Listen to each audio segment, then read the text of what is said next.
So I'm not a specialist of development. I'm a sociocultural anthropologist, but I'll tell you that I know the discussion of the resource curse by development specialists, and among which there is, for instance, Paul Collier, who is the author of the book The Bottom Billion, and who was on campus here at FIU last semester, and I was a discussant after his presentation about the content of the book. And I have a major problem with the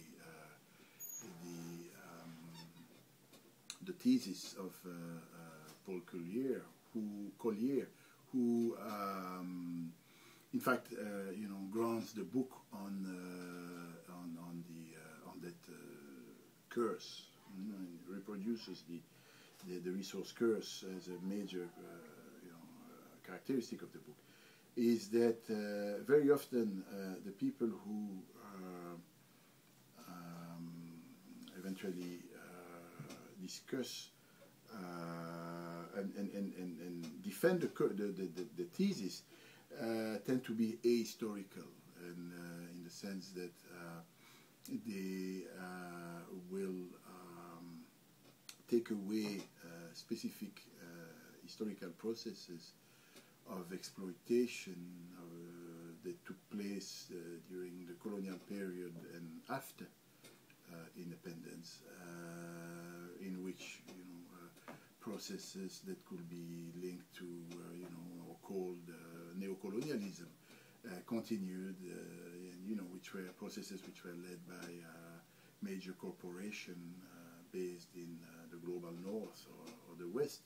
and that continued to intervene in the affairs of African countries in such a way that they supported in power dictators against the will of the population of that country, or supported, in the case of or created civil war by supporting rebel forces that were eventually fighting against a central power that was not allowing them to have cheap access to these resources that they wanted. So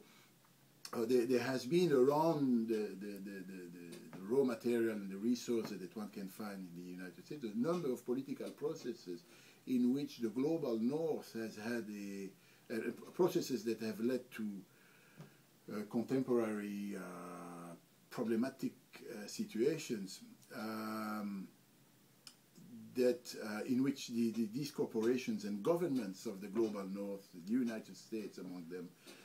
have had a hand in creating these problems. And now you have these intellectuals who eventually talk about the resource curse, making abstraction of all of these processes and of all of these interventions that the global north, the countries of the global north, but also corporations have had in African countries. And so very often the thesis of the resource curse comes with a historical, which means a non-historical appreciation